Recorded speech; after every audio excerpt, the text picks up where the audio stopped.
రక్షకుడైన యేసుక్రీస్తు నామమున చేరివచ్చిన వారందరికీ ప్రేమ వందనాలు తెలియజేస్తున్నాం. ఈ మధ్యాహ్న కాల సమయంలో కొద్ది నిమిషాలు దేవుని వాక్యాన్ని ధ్యానించుకుందాం. ఆ వాక్య ప్రకారము జీవిద్దాం. ఎస్తేర్ గ్రంథము 3వ అధ్యాయం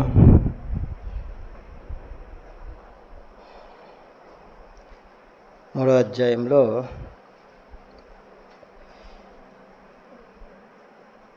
మొదటి వచనం నుంచి చదువుకుందాం. ఈ సంగతులైన తర్వాత రాజు అయిన అహష్వేరోషు హమ్మోదాత కుమారుడును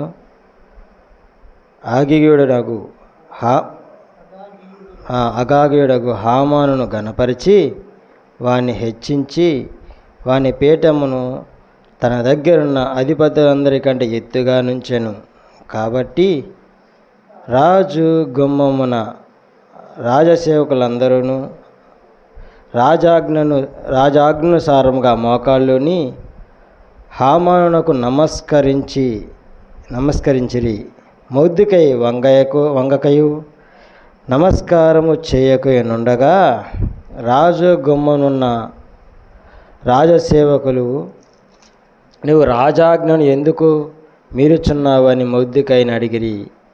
ఈ ప్రకారము వారు ప్రతిదినం అతనితో చెప్పుచూ వచ్చినను అతడు వారి మాట చెవిని పెట్టకపోయిన గనుక వారు మొర్దెకై యొక్క మాటలు స్థిరపరచునో లేదో చూతుమని దాన్ని హామానుకు తెలిపిరి. ఏలయనగా అతడు, నేను యూదుడను గనుక ఆ పని చేయజాలనని వారితో చెప్పియుండెను. చిన్న ప్రార్థన చేసుకుందాం దేవుని సహాయము కొరకు. పరిశుద్ధమైన దేవా, వందనాలు, స్తోత్రాలు ప్రభా. చదవబడిన లేఖనం మీది మాట్లాడుతుంది మీరే మాతో మాట్లాడి మీరు దర్శించండి. నీ ఆత్మ నింపండి, నీ సిలువ చాటును మరుగుపరచండి. నిల్చున్నవాడు వట్టివాడు మట్టి వంటివాడు ప్రభా. మట్టి బొమ్మకు జీవాయునోదగా జీవాత్మయను ఆత్మ మీరేండుగా మీరే మాతో మాట్లాడమని నీ సహాయం దయచేసి నీ కృపలో భద్రపరచమని ప్రభువును రక్షకుడైన యేసుక్రీస్తు నామమున స్తుతించి ప్రార్థించి అడిగి వేడుకొనుచున్నాం తండ్రి, ఆమేన్. ఈ లేఖన భాగం మనం గత మీటింగుల్లో ఎస్తేర్ గ్రంథం వివరించినప్పుడు మనం చాలా విన్నాం. ఆ వాక్య భాగాల్లో దేవుడు మనతో ఈ సందర్భంలో మాట్లాడుతుంది ఏంటంటే, కాబట్టి 2వ వచనం 3:2 రాజు గుమ్మమున రాజు సేవకులందరూ రాజాజ్ఞానుసారముగా మోకాళ్ళుని హామానుకు నమస్కరించిరి. మొర్దెకై వంగకయు నమస్కారము చేయకయుండగా రాజు గుమ్మమునున్న రాజసేవకులు, నువ్వు రాజాజ్ఞ ఎందుకు మీరుచున్నావని మొర్దెకైని అడిగిరి.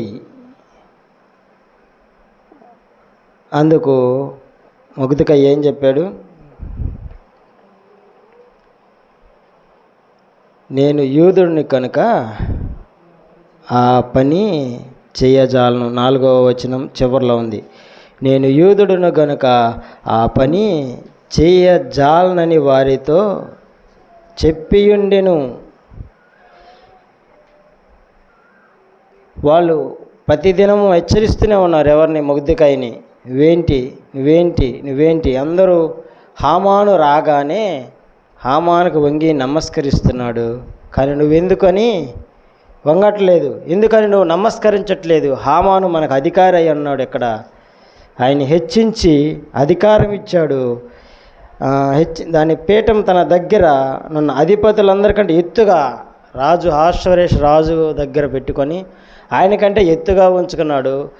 ఆ హామాను అధికారికి నువ్వు ఎందుకు మొక్కటం లేదు అంటే ఆయన ఏమంటున్నాడు? నేను యూదుడును కనుక ఆ పని చేయజాలను. యూదుడు యూదా గోత్రపు సింహం. యూదా గోత్రం నుంచి వచ్చిన వాడు ఎవరు? ప్రభు అయిన యేసుక్రీస్తు ప్రభు. ఆయనందు విశ్వాసించిన మనము ఎవరమే? ఆయన పిల్లలమే మనం. ఆయన ఎందరు అంగీకరించారో వారందరూ ఆయన పిల్లలైన మనము ఆ యూదుడైన హామాను వద్ద యూదుడైన మొర్దెకై ఏ విధంగా అయితే నమస్కరించక వంగక ఉన్నాడో మనం ఆ రోజు స్పష్టంగా విన్నాం. ఆ హామాను ఎవరంట? శత్రువు అంట. మనకి దేవునికి వ్యతిరేకులు అన్నమాట. వాడి యొద్ద నేను వంగేదేంది, నమస్కరించను, ఎందుకంటే నేను యూదుడు గనక చేయను అన్నాడు. అదేవిధంగా దేవుని బిడ్డలమైన మనము, దేవుని కుమారులమైన మనము, దేవుని అంగీకరించిన మనము, దేవుని సన్నిధికి వచ్చే మనము, దేవునితో సంబంధం కలిగిన మనము మొర్దెకైలాగా ఉంటున్నామా? అన్ని విషయాల్లో దేవునికి వద్ద మోకరించేవారుగా ఉంటున్నామా? లోక విషయాల లోక కార్యాలకి వంగిపోతున్నామా?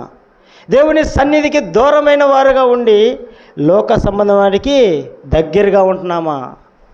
హామాను ఆఖరికి ఏం చేశాడు? మొర్దెకైని చంపేయాలని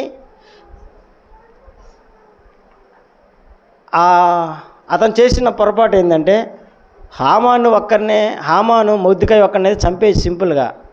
కానీ అతను ఏం చేశాడు?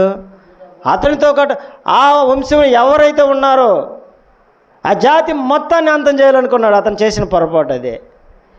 అందుకని అది తిరగబడింది.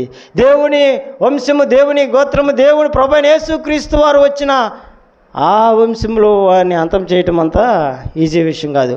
అదే రీతిగా దేవుని వద్దకు వచ్చే మనము, దేవుని సన్నిధిలో ఉండే మనము ఈ లోకానికి లొంగుతున్నామేమో, లోక ఆశలకు లొంగుతున్నామేమో, కానీ దేవుని వద్ద వంగలేకపోతున్నాం. నేను యూదుడిని కనుక ఇది చేయజాలని అంటున్నాడు. నేను క్రీస్తునందు విశ్వసించిన వాణ్ణి కనుక, ప్రభువైన యేసుక్రీస్తు భక్తుని కనుక నేను ఈ పని చేయజాలనని మనం ఎన్నిటిని దాటవేస్తున్నాం, ఎన్నిటిని చేస్తున్నాం. ఈ లోక ఆశల లోక క్రియలన్నిటి వద్ద మనం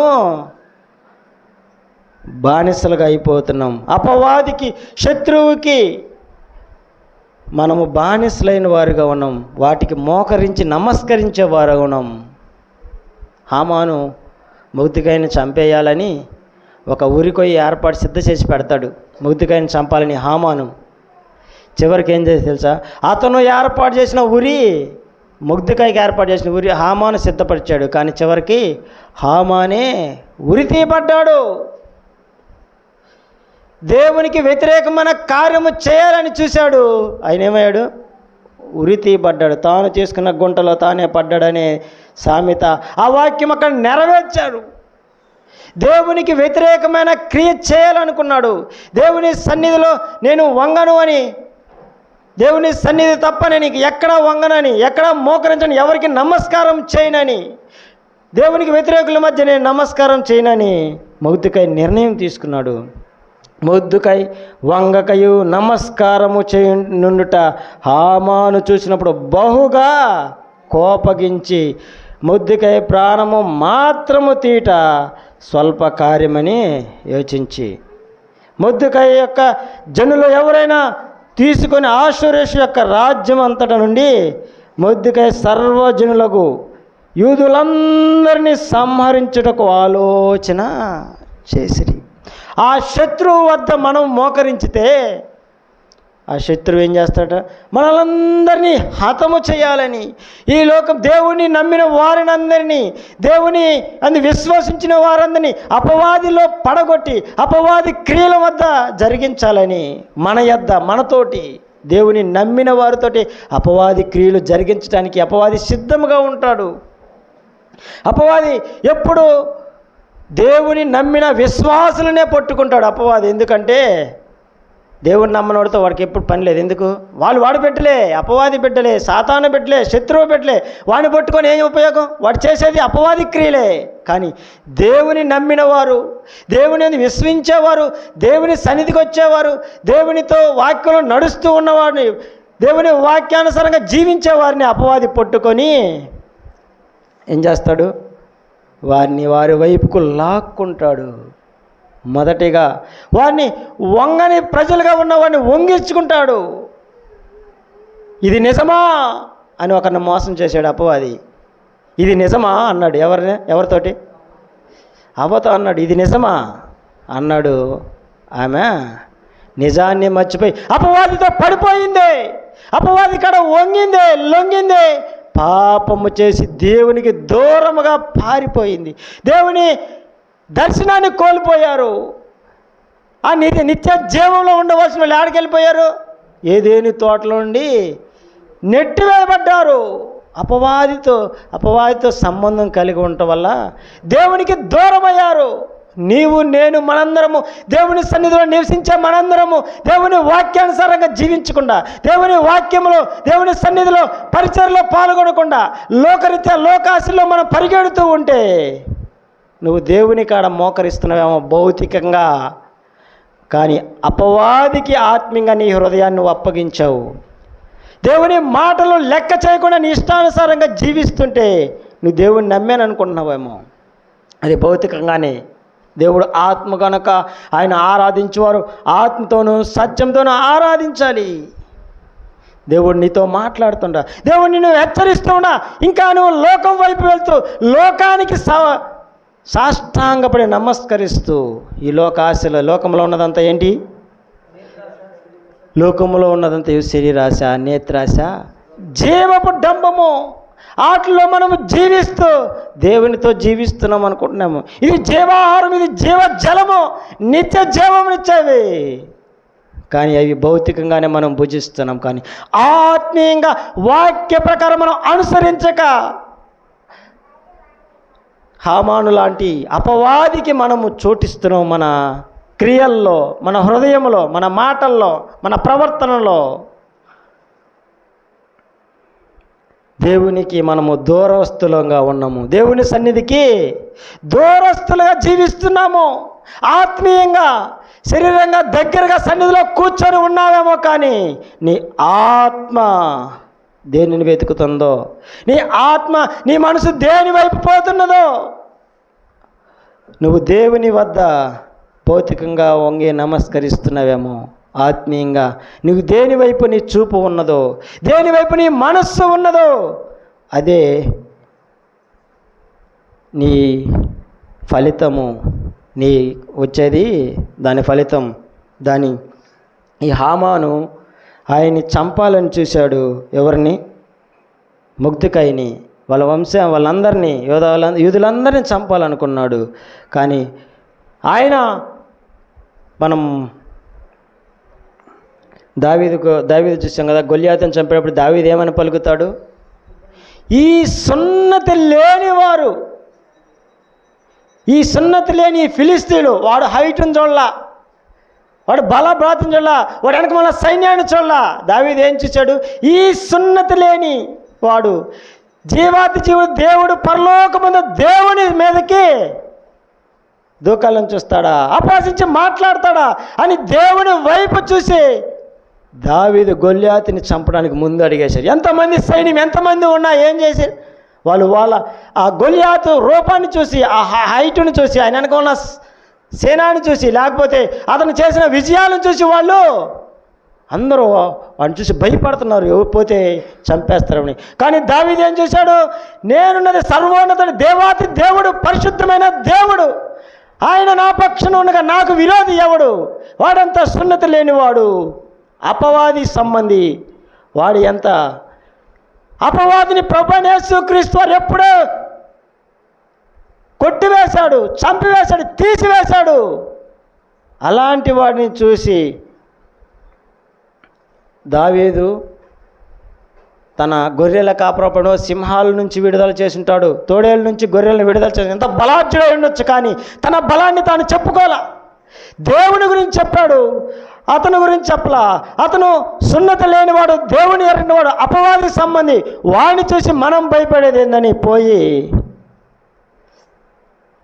ఒక్క దెబ్బకి ఎటు పడ్డాడు? వెనకబడ్డా, ముందుకు పడ్డా? ఆ డాలు తీసుకొని కొట్టగానే, ఒడిసి తీసుకొని కొట్టగానే నుదుడి మీద తగిలింది. యాక్చువల్గా ఎడ తగిలితే మనం ఎటు పడతాం? వెనక్కి పడాలి. కానీ ఆయన ముందుకు పడ్డాడు. ఎందుకు పడ్డాడంటే, ఆయన ఎవరైతే ప్రేరేపించాడో, ఏ దేవుణ్ణి అయితే మయపరిచాడో, ఆ సమయంలో యుద్ధము యెహోవాదే. ఆయనే ఆ గొల్యాతుని ఈయన ముందు నుంచి కొడితే దేవుడు వెనక నుంచి కొట్టాడు, ముందు పడిపోయాడు, పైన పడి చంపేశాడు. అంటే దేవుని ఘనపరిచాడు, దేవుని వద్ద నమస్కరించాడు. గొలియాతు వద్ద నమస్కరించలా, గొలియాతుని చూసి భయపడలా. ఎందుకంటే వాడు అపవాది సంబంధి, అపవాదిని చూసి భయపడాల్సిన అవసరం లేదు. అందుకే దావీదు గొలియాతును చంపడానికి తన బలాన్ని ఉపయోగించాల, దేవుని మయపరిచాడు, దేవుని క్రియను ఏర్పరిచాడు. కానీ మనం మన అవసరతల్లో, మన అక్కరతలో, మనం చేసే పనుల్లో ప్రతిదానికి మనము దేవుని ముందుకు తీసుకురాం. మన బలం ఎంత, మన డబ్బు ఎంత, మన దగ్గర ఎంత ఉంది, మనం ఏం చేయగలం, మన ఆలోచనలు, మన తలంపులు ముందు పెడతా ఉంటాం. కానీ దేవుని తలంపులు, దేవుని వాక్యము, దేవుని ఆలోచన మన ముందు పెట్టుకొని ముందుకు సాగాలి. అలా చేయకుండా మన ఇష్ట ప్రకారం మనం చేస్తుంటే అది శత్రువు తలంపులే. నువ్వు అపవాది దగ్గర మోకరించేవాడిగా ఉన్నావు. చివరికి ఈ మొర్దెకై ఏమవుతాడంటే, మొర్దెకైకి మనము బహుమానాలు ఇవ్వలేదు. ఆ సందర్భంలో ఏమి ఇవ్వాలని హామాన్ని అడిగితే హామాన్ ఏం చేస్తాడు, గుర్రం తెప్పించి గుర్రం మీద పెట్టి ఊరంతా ఊరేగిద్దాం, మంచి దస్త్రాలు తెచ్చంటే హామాను ఊరేగించబట్టమే కాదు కానీ హామాను అనుకుని హామాను సలహా ఇచ్చాడు. కానీ ఊరేగించి ఎవరిని గణపరిచారు, మొర్దెకైని గణపరిచాడు. అంతం చేయాలనుకున్న శత్రువు చేతే ఆ ప్రభువు ఘనపరిచేలా చేశాడు. నువ్వు దేవుని వద్ద వంగి, దేవుని వద్ద నమస్కరించి, దేవుని వాక్యానికి లొంగి, దేవుని వాక్యానుసారంగా నీవు ఉంటే నిన్ను ఆ ప్రభువు ఘనపరుస్తాడు, నిన్ను ఆ ప్రభువు మహిమపరుస్తాడు, నిన్ను హెచ్చరికగా చేస్తాడు. నిన్ను నువ్వు హెచ్చించుకుంటే తగ్గించబడతావు. నువ్వు తగ్గించుకుంటే హామాను ఒకటే క్రియ. ఆ మొర్దెకైని ఏ విధంగానే, ఆ మొర్దెకై సంబంధించి యూదులందరినీ హతం చేయాలని హామాను అనుకుంటే మొర్దెకై తన దేవునికి ప్రార్థన చేశాడు. ఈ సందర్భంలో ఎస్తేరు కూడా ఒక మాట అనేది, నేను ఆయన వద్దకే పోలేకపోయి, ఇంతవరకు రాజు వద్దకు పోయి ఛానళ్ళు అవుతుంది, ఇప్పుడు ఆయన వద్దకు పోడితే నేను ఉండాలనా, ఆయన పిలవకుండా వెళ్తే ఎలాగంటే, దేవుని వద్దకు వచ్చేటప్పుడు, దేవుని మాటలు, దేవుని పని చేసినప్పుడు సాకులు చెప్పాలని ఎస్తేరు ఆ సందర్భంలో చూసింది. అప్పుడు ఏమన్నాడు ఆయన ఏమన్నాడు, నీకు అవకాశం వచ్చింది, ఈ అవకాశాన్ని ఉపయోగించుకో, లేకపోతే ఏ దిక్కునైనా దేవుడు యూదులను రక్షించగలడు, సహాయం చేయగలడు అంటున్నాడు. నీవు దేవుని సన్నిధిలో పరిచర్య చేయట్లో, దేవుని సన్నిధికి రావటంలో సాకులు చెప్తూ ఇష్టప్రకారం జీవిస్తూ ఉంటే, చూడండి 4వ అధ్యాయము 14వ వచనంలో ఉంది, నీవు ఈ సమయమందు ఏమియూ మాట్లాడక మౌనంగా నున్న ఎడల యూదులకు సహాయము విడుదలయు మరి ఒక దిక్కుండి వచ్చును, కానీ నీవును నీ తండ్రి ఇంటి వారు నశించుదురు. నీవు ఈ సమయమును బట్టియే రాజ్యమునకు వచ్చితివనేమో. నువ్వు ఈ సన్నిధిలో దేవుని దగ్గర ఉన్నావంటే ఈ పరిచర్లో పాల్గొనటానికేమో, ఈ పని చేయటానికేమో. నువ్వు ఈ పని తప్పించుకోవాలని చూసుకుంటావేమో. ఆలోచించుకో. నువ్వు ఇక్కడికి వచ్చింది ఒకలా, అది తప్పించలేకపోతావు. అది నువ్వు చేయలేకపోతే విడుదల లేకపోతే సహాయము వేరే దిక్కు నుండి రావచ్చు. ఎవరైనా చేయొచ్చు ఈ కార్యం, ఈ పరిచర్య నేనే చేయాలి, నేను చేయగలను, లేకపోతే ఊరు చేయరేమో, ఆగిపోయిద్దాము అనుకుంటావేమో. అది ఏ దిక్కు నుండి అయినా రావచ్చు. నువ్వు ఈ కార్యము చేయగలిగే స్థితిలో ఉండి నువ్వు చేయలేకపోతున్నావంటే నువ్వు అపవాదికి చోటిచ్చేవారుగా ఉన్నావేమో. ఎస్తేరు ఏమన్నా తెలుసుకుంది, 3 దినములు నేను ఉపవాసం ఉంటాను, మీరందరూ ఉపవాసం ఉంచండి, నేను నశించదు, నేను చనిపోతే పర్లేదు, కానీ నేను ఆయన వద్దకు వెళ్ళడానికి సిద్ధంగా ఉంటాను, మీరు ప్రార్థన మాత్రము చేయండి అని, ఉపవాసం ఉండనని ఆమె తెలియపరిచింది. దేవుని సన్నిధిలో పరిచర్య చేయటానికి మనం అశ్రద్ధ చేసేవారముగా, మనం దేవునికి అశ్రద్ధ చేసేవారుగా, లేకపోతే దానికి అనుకూలంగా జీవించకుండా దేవుని సన్నిధిలో మనం ఉన్నావేమో. ఆ కార్యం వచ్చినప్పుడు తప్పించకుండా సిద్ధంగా పాల్చుకుంటున్నావేమో. నీవు కాకపోతే ఇంకో దిక్కు నుండా సహాయం వచ్చింది. నువ్వు చేయకపోతే ఆ కార్యాన్ని మోషే అన్నాడు, నా వల్ల కాదయ్యా, నేను మాట్లాడలేనయ్యా అన్నాడు. కానీ నా నాలుక మందం ఉంటుంది, నేను మాట్లాడలేనయ్యా, ఫరోతో మాట్లాడాను, నా వల్ల కాదన్నాడు. కానీ మోషే ద్వారానే ఇశ్రాయేలు ప్రజలని అక్కడి నుంచి విడుదల చేయించాడు. 10 రకాల అద్భుత ఆశ్చర్య కార్యక్రమం చేశాడు. అక్కడున్న మంత్రసానులు వాళ్ళందరూ మోషే చేసే ప్రతి దాన్ని చేస్తున్నారు. కానీ ఆఖరికి వారు ఏమన్నారు, ఇది దైవకృతము, ఇది దైవ విధిని ఎవరు సాధ్యం లేదు, ఎవరి సాధ్యం కాదనిపించాడు మోషే ద్వారా. మోషే మాట్లాడలేనన్న వాడి చేత ఫరో తాత ఎన్నిసార్లు మాట్లాడించి విడుదల చేశాడు. నువ్వు దేవుని సమయాన్ని, దేవుని పనిని అశ్రద్ధ చేస్తూ ఉంటే, ఆ సమయానికి నువ్వు తప్పించుకోవాలని ప్రయత్నిస్తుంటే, నువ్వు కాకపోతే దేవుడు అంటే నువ్వు ఈడ తప్పించుకుంటున్నావంటే, ఒకటి నీవు ఈడ తప్పించుకుంటున్నావు అంటే అపవాదికి నీ హృదయానికి చోటిస్తున్నావు. అపవాది పని చేయడానికి నువ్వు సిద్ధపడుతున్నావు. అపవాది క్రియల్లో పాల్గొనడానికి సిద్ధపడుతున్నావు. దేవుని బిడ్డ దేవుని సన్నిధిలో కాకుండా ఇంకోసాట నమస్కరిస్తున్నాడంటే హామాను లాంటి శత్రువుకి వంగిన వారుగా ఉంటారు అని దేవుని వాక్యము సెలవిస్తున్నది. దేవుని వాక్యంలో మనం చూసుకుంటే, యోసేపు గురించి తలుచుకుంటే, యోసేపు ఆ అధికారంలో ఉన్నప్పుడు, అక్కడ ఉన్నప్పుడు ఆ రాజు యొక్క భార్య ఆయన్ని శోధించింది, పాపంలో పడవేయాలని చూసింది. కానీ ఆయన పారిపోయిన వాడుగా ఉన్నాడు యోసేపు. ఆ పాపం నుంచి పారిపోయి దేవునికి మొక్కిన వాడుగా, నా దేవుడు ఈ అధికారాన్ని, తన భార్యతో అధికారం మొత్తం నాకు అప్పగించాడు, అలాంటి దేవునికి, రాజుకు నేను ఎలా అన్యాయము చేయగలనని మనం చూడొచ్చు. 39వ అధ్యాయం ఆదికాండంలో 6 నుంచి 12వ వచనాల వరకు చూసుకుంటే, ఆ యోసేపు పారిపోయిన వాడుగా ఉన్నాడు పాపముల నుండి. దేవుని నీతి ఎంచిన వాడుగా, దేవుని క్రియలు ఎరిగిన వారుగా, దేవుని మాట ఎరిగిన వారుగా యోసేపు పారిపోయాడు పాపము నుండి. 41వ అధ్యాయం 30వ వచనంలో అయితే యోసేపు ఆ కరువు మొత్తానికి అధికారిగా నియమించబడ్డాడు. పాపం నుండి పారిపోయాడు అధికారిగా. పాపానికి బానిసలా ఆగిపోలా, పాపానికి నమస్కరించలా, మొక్కల. ఆ ప్రత్యేకమైన ఆ సందర్భంలో అతనికి మంచి పాపము సుఖము రావచ్చు, కానీ దాని ద్వారా కొన్నాళ్ళు ఆనందం రావచ్చు, అధికారి అవ్వచ్చు. ఆ నిజం బయటపడితే ఏమయ్యేది? యోసేపు ఉరి తీయబడేవాడు, రాళ్లతో కొట్టి చంపబడేవాడు. దాని నుంచి తప్పించుకున్నాడు, పారిపోయాడు. చెరసాల్లో వేయబడినప్పటికీ ఏమయ్యాడు? ఆ రాజ్యం మొత్తానికి కరువును విముక్తి చేసే అధికారిగా నియమించబడ్డాడు. నువ్వు ఎక్కడ మోకరిస్తున్నావు? ఎవరి వద్ద నీ మాటలు ఉన్నాయి? ఎవరి వద్ద నీ పరిచర్య ఉంది? ఎవరితో నీ సహవాసం ఉన్నది? ఎలాంటి సహవాసం? ఎలాంటి సలహాలు నీ దేవుని లోకంలో నుండి దేవునికి సంబంధించిన రీతిలో ఉన్నదా? లోకానికి అనుకూలంగా దేవునికి వేరుగా ఉన్నదా? యోసేపు పారిపోయాడు. 39వ అధ్యాయం 6 నుంచి 12వ వచనాల్లో. యోసేపు 40వ అధ్యాయం 39వ వచనంలో అధికారిగా నియమించబడు. పాపం నుండి పారిపోవడం ఫలితం పాపానికి బానిస అవ్వకుండా, శత్రువుకి బానిస అవ్వకుండా, శత్రువు వద్ద వంగకుండా, నమస్కరించకుండా యోసేపు ఉన్నాడు, గొప్ప అధికారి అయ్యాడు. ఇంకో వ్యక్తి చూద్దాం, దానియేలు. దానియేలు గ్రంథంలో దానియేలు, నువ్వు వాళ్ళు దానియేలు చేసే భక్తిని బట్టి, ప్రార్థన బట్టి, ప్రార్థనా విధానాన్ని బట్టి అక్కడున్న వారందరూ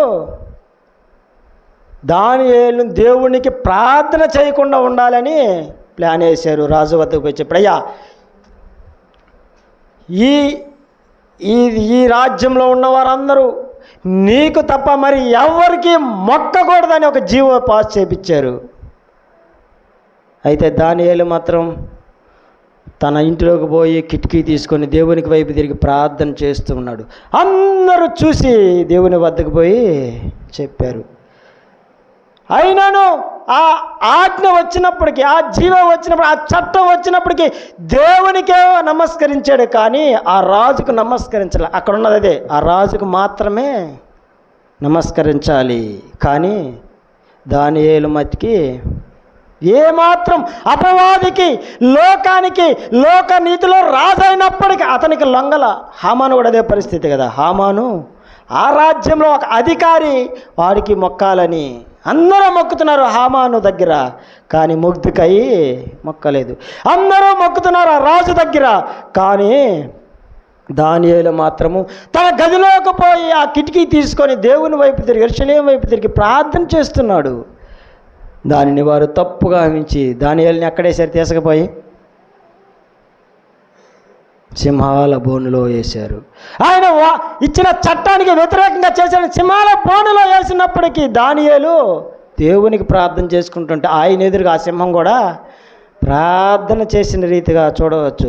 దేవుని వద్ద నువ్వు నమస్కరిస్తే, అపవాది వద్ద వంగక మోకరించక నమస్కరించక అపవాది క్రియలకు లోనవ్వకుండా నువ్వు జీవిస్తూ ఉంటే నువ్వు సింహాల బోన్లో ఉన్నా, అగ్నిగుండంలో ఉన్నా, ఎండలో ఉన్నా, వానలో ఉన్నా, పనిలో ఉన్నా, బాటల్లో ఉన్నా, ఎక్కడ ఉన్నా దేవుని హస్తం నీ మీద ఉంటుంది. దేవుని ఆలోచన తలంపు నీ మీద ఉంటుంది.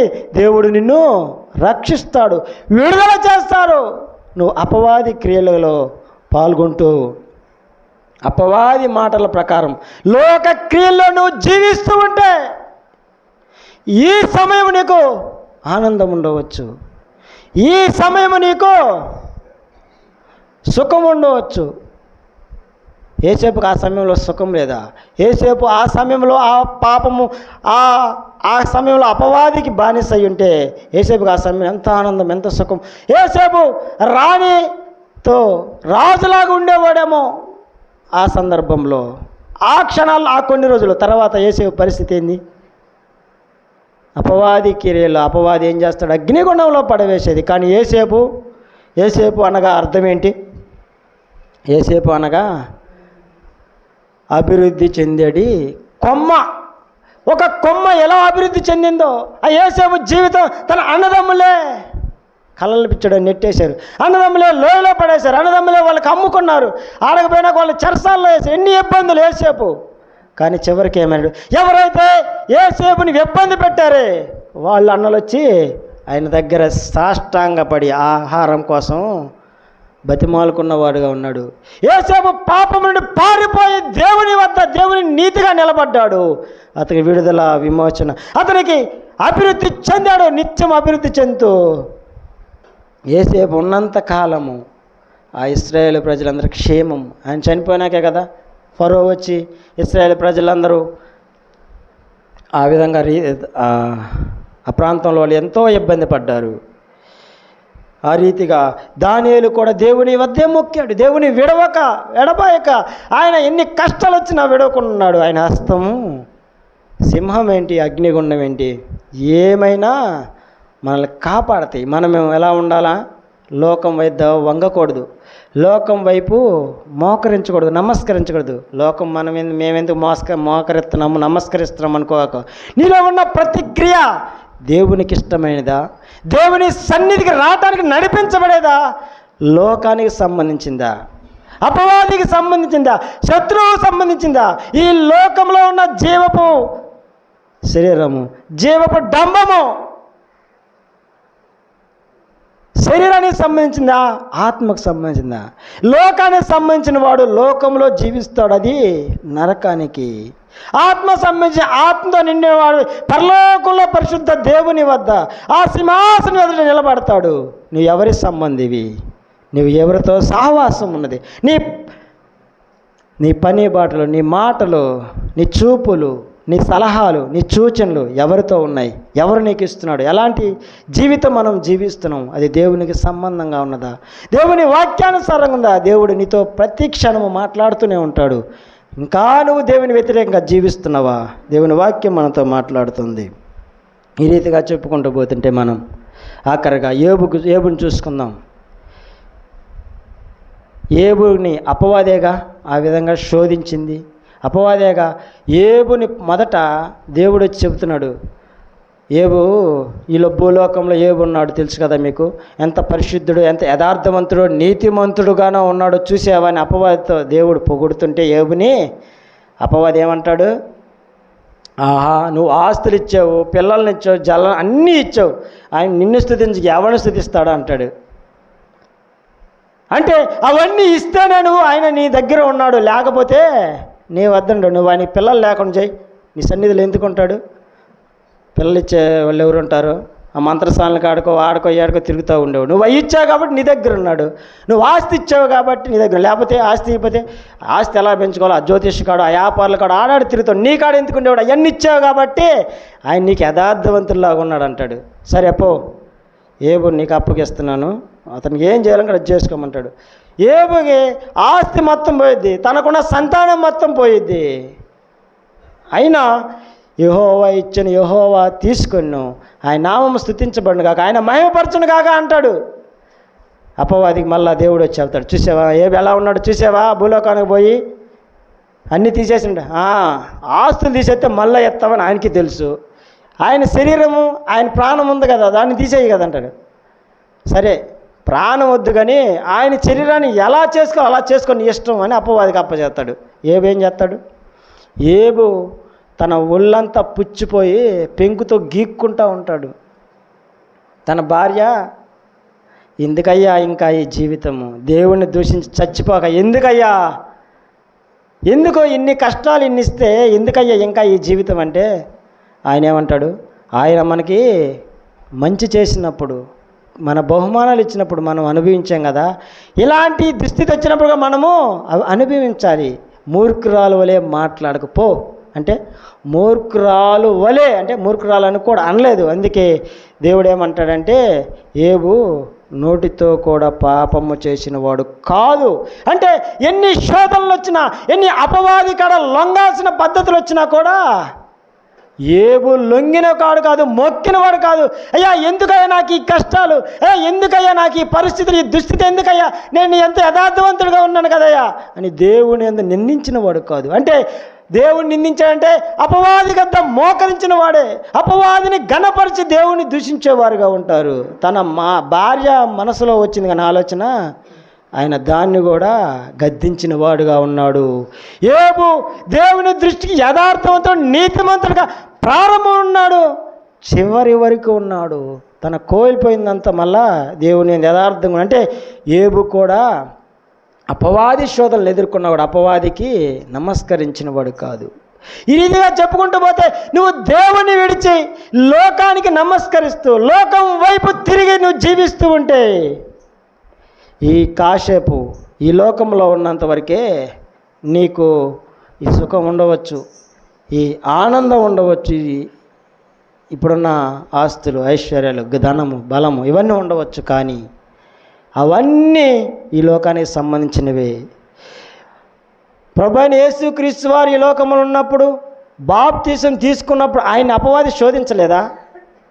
ఎన్నించి దూకు అంటాడు ఒకసారి, ఈ రాళ్ళను రొట్టెలు చేయమంటాడు ఒకసారి, నాకు మొక్కు ఈ మొత్తం నీకు ఇస్తాను అంటాడు. దేవుడిని కూడా శోధించాడు. దేవుడు ప్రభువైన యేసుక్రీస్తు వారికి మాదిరిగా మనం జీవించాలి. ఆయన ఏమంటాడు? నీ దేవుడిని నువ్వు ఏమంటాడు? నీ దేవుడిని నువ్వు హింసించకు, లేకపోతే నీ దేవుని నువ్వు శోధింపకు, నీ దేవుని వద్ద మాత్రమే మొక్కు, ఇంకెవరిని మొక్కొద్దు అని దేవుని వాక్యం ఉండలేదా అని అంటున్నాడు. ఆయన ఏమో అపవాది నా దగ్గర మొక్కు నీకు మొత్తం ఇస్తానంటే, నీ దేవుని తప్ప ఎవరిని నువ్వు మొక్కవద్దు అని దేవుని వాక్యం మనతో మాట్లాడుతుంది. నువ్వు ఎవరిని మొక్కుతున్నావు? మొక్కడం అంటే మనం అడవై కొబ్బరికాయలు కొట్టి సాంబ్రాలు కట్టి ఏ చేయాల్సిన అవసరం లేదు. నీ క్రియ, నీ ప్రవర్తన, నీ ఆలోచన, నీ తలంపులు ఎలా ఉన్నాయి? అపవాది క్రియల వలె ఉన్నాయా? ఈ లోకస్తుల వలె ఉన్నాయా? ఆ క్రియలు అంటే మనం ఎక్కువగా నమ్మేది దేవుని కంటే దేన్ని నమ్ముతాం తెలుసా? పొయ్యిలో బూడిదని నమ్ముతాం ఎక్కువ. పొయ్యిలో బూడిద మన ఇంట్లో వాకిలు అట్ట పోసి చీపురు కట్టేస్తాం. చీపురిని నమ్ముతాం, దేనికి పనికిరాని చీపురి. చీపురు ఏం చేస్తుంది? చిమ్ముతాం, ఆడ పెడతాం కదా, దాన్ని అడ్డంగా వేస్తాం మనం గుమ్మం కాడ. ఎందుకు వేస్తాము? ఎవరైనా కోసి పడేసిన నిమ్మకాయలు నమ్ముతాం, బూడిదలు నమ్ముతాం. మనం నిత్య జీవన సర్వాది శక్తిని దేవాది దేవుని నమ్మం. మనం ఈ లోకంలో ఉన్న లోక క్రియలు, లోక ఆచారాలు నమ్ముతాము. అదే మనం మొక్కుబళ్ళు, అవే మనం ఆయన మొక్కటం. ఆ దేవాదేవుడు నిత్య జీవంనిచ్చే దేవుడు, నిత్య నరకానికి పోవాల్సిన మనల్ని నిత్య జీవంలో నడిపిస్తున్న దేవాది దేవుడిని మొక్కం. మనం ఈ లోక ఆచారాలు మొక్కి లోకానికి సంబంధించిన వారుగా జీవిస్తూ ఉంటాం. లోక క్రియలు మనం జీవిస్తూ ఆనందిస్తూ ఆస్వాదిస్తూ ఈ లోకంలో ప్రభు అయిన యేసుక్రీస్తు వారు వచ్చి 33.5 సంవత్సరాల యవ్వన వయసులో మనందరి కోసం ప్రాణం పెట్టాడు. ఆయన నమ్మటానికి మనం ముందుకు రాం, నమ్మిన వారిగా ఉంటాం, ఆ గుంపులో ఉంటాం. ఆయన చెబుతాడు, గొర్రెల కాపరిని కొట్టును, గొర్రెల చెదిరిపోయిన గొర్రెల వల్ల మనం జీవిస్తూ ఉంటాం. ఆయనతో ఉన్న శిష్యులే, అప్పుడు కాకుండా శిష్యులే, నిన్ను వదలనయ్యా, నిన్ను ప్రేమిస్తానన్న శిష్యుడు, అయ్యా నువ్వు వాళ్ళతో ఉన్నావే అంటే నువ్వెవరో నాకు తెలియదు అంటాడు. ఎవరు వాళ్ళెవరో నాకు తెలియదు అంటాడు. ఆయన ఎవరో నాకు తెలియదు. మేము ఆయన ఏం చేస్తాడు నాకు అర్థం కావట్లా, నేను చెప్పించుకొని నేను సస్తానని, కానీ ఆయన ఎవరో నాకు తెలియదు అంటాడు. అప్పుడు దాకేమంటాడు, అయ్యా వీళ్ళందరూ ఏమైనా సరే నేను మాత్రం నిన్ను విడవను, నేను మరవను అన్నవాడు ఆ రాత్రికే ఏకుందాన కోడుకు తలకే 3 సార్లు నాకు తెలియదు ఆయన ఎవరో నాకు తెలియదు అని తప్పించుకున్నవాడుగా ఉన్నాడు. ఆయనతో భోజనం చేసిన ఇష్క్రేత యోధ ఆయన సిలువకు అప్పగించాడు. ఇష్క్రేత యోధ అన్న నయం ఎందుకంటావేమో, ఆయన సిలువ వేస్తారని తెలిసి, అయ్యా నీతిమంతుని రక్తాన్ని నేను అప్పగించాను, నాకు తెలియక అప్పగించాను, ఇగో మీ నాణ్యాలు మీరు తీసుకోండి అని పోయి పశ్చాత్తాపడ్డాడు. ఊరేసుకొని చనిపోయాడు తర్వాత సంగతి. ఆయన పశ్చాత్తాపడని, నేను పాపం చేశాను, నీతిమంతుని అప్పగించానని మనము ఆయన నమ్మిన వారుగా ఉన్నాం, ఆయన బిడ్డలుగా ఉన్నాం, ఆయన సన్నిధిలో నివసించేవారుగా ఉన్నాం. ఇంకా లోకం క్రియల వైపు, లోక ఆలోచనల వైపు, లోక తలంపుల్లో జీవిస్తున్నాం. ఎంత దారుణమైన స్థితి మనం భక్తి ఉన్నదంటే, ఆయన సన్నిధికి వస్తున్న మనలోనే, ఆయన వద్ద పాత్రలో పాల్గొన్న ఇష్క్రేత యోధ లాంటి వాళ్ళు మనము ఉన్నాం. పేతురు వల్ల ఆయన ఎవరో తెలియదనే రీతిలో సందర్భాలు మనలో ఉన్నవి. మన క్రియలే, మన నోటికి వస్తే ఏది పడితే అది మాట్లాడుతుంటావు. ఆ సందర్భంలో ఆయన ఏం చెబుతున్నాడు, నువ్వు పరిశుద్ధంగా, నిమ్మలంగా, సాత్వికంగా, మంచి మనసు గలవారు ఉంటున్నావు. ఆ సమయంలో ఇష్టం వచ్చినట్టు మాట్లాడుతున్నావు అంటే ఆయన ఎవరో నువ్వు నాకు తెలీదు అన్నట్టే. ఆ వాక్యం ఏదో నాకు తెలీదు, ఆయన మాటలు ఏదో నాకు తెలీదు అను గంటాపదంగా మాట్లాడుతున్నావు. అదే నీ క్రియ, అదే నీవు లోకానికి హామాను వద్ద నమస్కరించిన వారంగా, సాతానికి, శత్రువుకి, అపవాదికి నమస్కరించిన వారంగా ఉంటాము. మనలో దేవుని భక్తి ఎక్కువే, భయము ఎక్కువే. అది లోక ఆచారానికి వచ్చాక అవన్నీ శూన్యము. ఈ లోక క్రియలన్నింటిలో మనం పోల్చుకుంటే, మనలో శూన్యమైన భక్తి ఉంటుంది.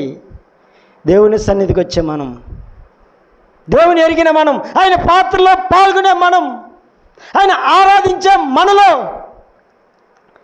అపవాదికి మోకరించేవారుగా మనం మొత్తాన్ని ఆయన ముందు ఎవరికి, అపవాదికి సాష్టాంగా సమర్పిస్తున్నాం. దేవునికి సమర్పించవలసిన మన క్రియలను, మన ఆలోచనను, మన ప్రవర్తనను, ప్రతి విషయంలో ఆత్మ సంబంధమైన జీవితం మనలో లేదు. మొర్దెకై భౌతికంగా హామాను వద్ద లొంగలేదు. ఎందుకు? ఆయన యూదుడని ఆ ఏరియాలో ఉన్న వాళ్ళందరికీ తెలియాలి యూదుని యొక్క ప్రవర్తన ఎలా ఉండిద్ది. యూదుడు ఎవరికి మొక్కకూడదు. మా దేవాతి దేవుడు జీవము గల ప్రభువైన యేసుక్రీస్తు వద్దే మొక్కాలి, ఇంకెవరి వద్ద మొక్కకూడదని ఆ లోకంలో ఉన్నందరికి సాక్షి జీవితం కలవాడు. ఇంకా రాణి అయిన ఎస్తేరుతో సవాలు విసురుతున్నాడు. నువ్వు కాకపోతే ఇంకొక మూల నుంచి దేవుని, ఇంకో దిక్కు నుంచి దేవుని సహాయం వచ్చింది. కాకపోతే నువ్వు ఆ ప్లేస్లో దేవుడు నీకు ఆడకి హెచ్చాడు, నిన్ను దేవుడు ఆడకి చేర్చాడంటే కాబోలు నువ్వు ఆ పని చేస్తావని. నువ్వు చేయకపోతే దేవుడు ఇంకొక మూల నుంచి చేస్తాడు. కానీ నీకు ఇచ్చిన అవకాశాన్ని నువ్వు వదులుకున్నావా? ఆయన ఎలాగైనా వారు సహాయం చేయగలరు. ఆ సందర్భంలో నీవు ఒంటరి దానివైపోతావు. నీవు విమోచించలేని స్థితిలోకి వెళ్ళిపోతే నీవు నీ ఇంటి వారు నశిస్తారని ఆయన సెలవిచ్చాడు. నీకు అవకాశం వచ్చినప్పుడు దేవుని సన్నిధిలో పనులు చేయటంలో ముఖం చాటేస్తున్నావా? వినని వారిగా ఉన్నాడా? ఇలా హామాను చెబుతామని వీళ్ళు భయపెట్టారు మొర్దెకైని. అయినా అతని క్రియలు ఎలాగుంటాయో చూద్దాము అని హెచ్చరిస్తుంటే, నేను యూదుడిని కాబట్టి చేయజాలను. నీవు నేను కూడా ఈ లోకంలో వచ్చే ప్రతి క్రియను చేయజాలము, చేయలేము, చూడలేము, మాట్లాడలేమనే తలంపు తెచ్చుకోవాలి. మనం ఉపవాస ప్రార్థనలు చేస్తూ ఉంటాం. దేనికి ఉపవాసం? ఉపవాసం అంటే ఉప్మా తిని ప్రార్థన చేసుకోవటం అంట. ఉపవాసం అంటే ఉప్మా తిని, ఉపవాసం మధ్యాహ్నం దానికి ఉపవాసం అంటే మాటలకు చికెన్ వండుకొని తింటారు. ఉపవాసం అంటే అది కాదు. నీ క్రియలన్నిటినీ, ఈ లోకం సంబంధించిన క్రియలన్నిటినీ మాని ఉపవాసం ఉండాలి. నీ సమస్తాన్ని మానుకోవాలి. మనం ఏదైనా ఒక పని చేస్తుంటే, ఒక పని చేస్తున్నప్పుడు మనకు అన్నం పట్టదు, ఆకలేదు, మంచిలు తాగు, ఆ పని అంతా అయిపోయిన దాకా అదే పనిలో ఉంటాం. మనకి ఎవరు ఏం చెప్పినా దాకా అన్నం తినరే మంచిలు తాగరు అంటారు. ఆ పని అయిపోయిన దాకా దాన్ని జోలికే పోం. అలాగే దేవుని యందు ప్రార్థన చేసేప్పుడు అలాంటి భక్తిగలమే ప్రార్థన చేయాలి. అది ఉపవాసం అంటే. అంటే నీలో ఉన్న లోకక్రియల్ని విడిచిపెట్టి వదిలి మానుకొని ప్రార్థన చేయాలి. అది ఉపవాస ప్రార్థన. అలాంటి ఉపవాసం లేకుండా ఉదయం అంతా 12 గంటల దాకా ఒక్క పొద్దు, 12 గంటల తర్వాత ఇష్టం వచ్చిన వండుకొని, అది ఉపవాసం. వండుకొని తింటలో తప్పు లేదు, కడుపుకి తినడానికి మనం పనిచేస్తుంది. కానీ ఉపవాసం అనే పేరు పెట్టినప్పుడు దానికి తగ్గ న్యాయము దేవుని వద్ద మోకరించాలి. అపవాదికి మోకరించి ప్రార్థన చేసే మనము, అపవాది వద్ద లొంగే మనకి ఇలాంటి భక్తే, ఇలాంటి అనుభవాలే ఉంటాయి. దేవునితో సంబంధం కలిగిన వారికి అనుభవాలు వేరు. అలాంటి మనము దేవునికి లొంగిన వారుగా ఉంటున్నామా? అపవాదికి లొంగిన వారుగా, శత్రువుకు లొంగిన వారుగా ఉన్నామా? ప్రతి క్రియల్లో, ప్రతి మాటలో, ప్రతి చూపుల్లో, ప్రతి ఆలోచనలో దేనికి మనం లొంగుతున్నాం? దేవుని స్వరము నీకు వినపడుతూనే ఉంటుంది, దేవుడు చెబుతూనే ఉంటాడు.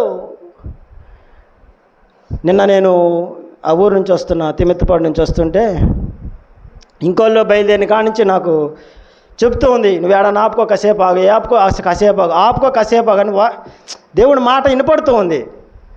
ఇంకెందరిలో కొద్దిగా ఇంకా 20 నిమిషాలు అయితే వెళ్తాం, ఇంకా 20 నిమిషాలు కరెక్ట్గా నాగలపాడు రాగానే బండి ఆపే అని దేవుడు నాతో మాట్లాడి బండి ఆపగానే కళ్ళు తిరిగిపోయింది నాకు. బండి ఆపి చెట్టు కాడ పోయిన అంతే, నాకు తెలియదు ఏం జరిగిందో కూడా తెలియదు. ఇంకోళ్ళ నుంచి దేవుడు మాట్లాడుతున్నాడు, నీకు సెన్స్ బాగాలేదు, ఆగిపో అని. ఇంటికాడ నుంచి అన్నట్టు ఆగిపోయి మధ్యలో ఉండగా చిన్నగా వెళ్తున్నా ఇంకా ఆగిపోయింది. కరెక్ట్గా నాగులపాడు అంటే ఉప్పుగుండూరు నాగులపాడు జంక్షన్ దగ్గర కొద్దిగా ముందుకు వచ్చాము. ఆపేసి చెట్టు కింద పోయి పడిపోయాను. నాకు తెలియదు అసలు, సెన్స్ కోల్పోయి. అమ్మాయి ఫోన్ చేసి, మా నాన్న ఆ టైంలో ఫోన్ చేసాడు, మళ్ళీ రాఘరావు ఫోన్ చేసి, వీళ్ళందరూ వచ్చి నా సోడా ఇచ్చి లేపి మళ్ళీ బాగానే బండి తీసుకొని వచ్చి. అంటే ఆ ఒక్క క్షణము దేవుని మాట వింటే, అదే ఇంకా ఆ సమయం కూడా ఎన్నుకొని పోతే నాతో పాటు నలుగురు ఏమయ్యేదో తెలియదు. దేవుడు ఆ సమయం గంట నుంచి మనతో మాట్లాడుతున్న వినకుండా, ఆ స్వరాన్ని వినకుండా పోతూ ఉంటే ప్రమాదం పొంచి ఉంటుంది. ఆ ప్రమాదం మనం గ్రహించాలి. అపవాది ఆలోచనలో ఏముంది, నాకు ఒక పక్కేమో దేవుని స్వరం ఒక మాట, నీకు కళ్ళు తిరిగేలాగుంది, ఆగు, కాసేపు ఆగు, వెళ్ళి అంటుంది. కానీ ఇంకో పక్క ఏంది, కళ్ళే కదా, అదేం హార్ట్ అటాక్ కదా, ఏం కాదులే, పోదాంలే అనే ఆలోచన. ఒకవైపు నుంచి ఆలోచన, ఒకవైపు ఆలోచన. ఆడకొచ్చేలేక తీరా వచ్చి బండి ఆపేపదలు నాకు కళ్ళు తిరిగినాయి. ఇక్కడ నుంచి జస్ట్ ఆ స్తంభం దూరం కూడా పోయానో లేదో పడిపోయాను. నాకు అసలు ఏం తెలియదు. వాళ్ళు అరుతుంటే అప్పుడు మెలకు వచ్చింది.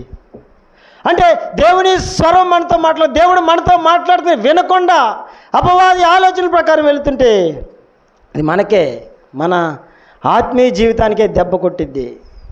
ఇది భౌతికంగా అనుకోవచ్చు, ఆత్మీయంగా అనుకోవచ్చు. దేవుని స్వరాన్ని మనం లెక్క చేయకుండా, దేవుని వద్ద మొక్కకుండా వెళుతూ ఉంటే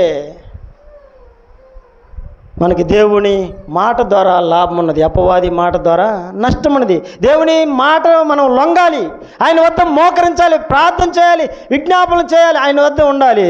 కానీ హామాను కాడ లొంగకపోవటం ముగ్ధకాయికి ఎంత మేలో మనము కూడా ఈ లోక క్రియలన్నిటినీ మొక్కకుండా వాటన్నిటిని విడిచిపెట్టి దేవుని వద్ద నీతివంతులంగా జీవించాలి అని ప్రభు మనతో మాట్లాడుతుండగా ఈ మాటలను దేవుడు మనతో మనం శత్రువుకి వంగకుండా, లోకానికి లోక క్రియలకు వంగకుండా, అపవాది క్రియలకు లొంగకుండా దేవుని వద్ద మోకరించేవారు, దేవుని వద్ద లోబడేవారుగా, దేవునికి నమస్కరించేవారుగా, దేవుని ప్రార్థన చేసేవారుగా ఉండాలి.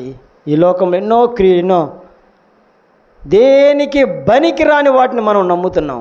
దేనికి తీసి పరేసి బూడిద నైలో పడేస్తాం, ఆ బూడిదని నమ్ముతున్నాం మనం ఈ రోజుల్లో. అలాంటి దారుణమైన స్థితిలో మన నమ్మకాలు ఉన్నాయి. జీవాతి దేవుడు, జగద్రక్షకుడైన మన ప్రభువుని మనం నమ్మకం స్థితిలో మనం నమ్ముతున్నాము. కానీ ఆ క్రియ ఆచరణ లేని స్థితిలో ఉన్నాం. అలాంటి ఆలోచనలు మనం దూరం పెట్టాలి. దేవుని పనిలో సాగే వారంగా, దేవుని మాటల్లో, దేవుని పరిచర్లో మనం జీవించేవారు ఉండాలి. ప్రభు మనతో మాట్లాడుతుండగా చిన్న ప్రార్థన చేసుకుందాం. పరిశుద్ధమైన దేవా వందనాలు ప్రభా, స్తోత్రాలు ప్రభా. అయ్యా మొర్దెకై ప్రభా నీ భక్తిని చాటుకున్నాడు, నీ విశ్వాసాన్ని, నీకు సాక్షిగా ఉన్నాడు. ఆ పట్టణంలో ఆ రాజు ఆజ్ఞను అనుసరించిన వాడుగా, యూదుడు కనుక నేను ఆ పని చేయజాలన్నాడు ప్రభా. ఆ రీతిగా ఈ లోకంలో, ఈ గ్రామంలో, ఈ దేశంలో మేమున్నా ప్రభా, చేయజాలనివి, చూడజాలనివి, మాట్లాడజాలనివి ఏమైతున్నా వాటన్నిటిని మేము చేయకుండా నీ సేవలో, నీ వాక్యానుసారమైన నీ భక్తి జీవితంలో, నీ పరిశుద్ధ జీవితంలో అయ్యా నీవేమైతే చెప్పావో అయ్యా, శోధనలు లోకంలో నిన్ను నమ్మిన వారికి తప్ప ఇంకెవరికి వస్తాయి శోధనలు? శోధనలను జయించాలని ప్రభా. అయ్యా నిన్ను వెంబడించే వారికి శ్రమలు వస్తాయని, నిందలు వస్తాయని ప్రభా నీ వాక్యం సెలవిస్తుంది. అవన్నీ మాకొచ్చిన వాటినన్నింటినీ నీ వైపు చూచి ఎదిరించేవారుగా, నీ వైపు ఉండి జీవించేవారుగా మేము ఉంటకు సహాయము దయచేయండి అయ్యా. మేము అపవాదికి, లోకక్రియలకి బానిసలు కాకుండా, వంగక, నమస్కరించక, మొక్కక, వాటి క్రియలను జరిగించక ప్రభా నీ క్రియలను నీ వాక్య ప్రకారంగా జీవించే భాగ్యం మాకు దయచేయమని, నీ పరిచర్లో పాల్గొనటంలో మేము సాకులు చెప్పేవారం గాక అయ్యా, ఉత్సాహంతో, ఉజ్జీవంతో, పురికల్పుతో ఉండేవారంగా సహాయము దయచేయమని ప్రార్థిస్తున్నాం తండ్రి. ప్రభా ఇంతవరకు చేరి వచ్చిన వారందరిని దీవించి ఆశీర్వదించండి. విన్న వాక్యము మంచి ఫలంలో పడి ఫలించి అభివృద్ధి చెందేవారు సహాయం దయచండి అయ్యా. మారు మనసు తీర్మానం చేయాలని ఉద్దేశం గల వారికి అయ్యా నీ ఆదరణ మాటలతో, నీ ఉజ్జీవం మాటలతో తీర్మానం చేసే సిద్ధపాటును దయచేయండి. బాప్తీసానికి సిద్ధపాటు కలిగిన ప్రియ సహోదరి సహోదరులను నీ మాటలతో ఆదరించి అయ్యా నువ్వు ఆదరించే దేవుడు అని, నువ్వు రక్షించే దేవుడు అని ఎరిగి అలా సిద్ధపడగలిగి ముందుకు సాగే భాగ్యము దయచేయమని, నీ కృపలో భద్రపరచమని, నీ జ్ఞానంతో నింపమని, మా క్రియలు, మా మాటలు, మా జ్ఞానం, మా ఆలోచన కాకుండా ప్రభా నీ జ్ఞానము, నీ ఆలోచన, నీ తలంపులు, నీ సలహాలతో నీతో జీవింపజేసే భాగ్యం మాకు దయచేయమని, నీ కృపలో భద్రపరచమని, నీ జ్ఞానంతో నింపమని, అన్ని విధాలా నీకే మహిమ, ఘనత, ప్రభావం తెచ్చుకొనమని ప్రభువును రక్షకుడైన యేసుక్రీస్తు నామమున స్తుతించి ప్రార్థించి అడిగి వేడుకొంచున్నాం తండ్రి. ఆమేన్. అందరికీ వందనాలు.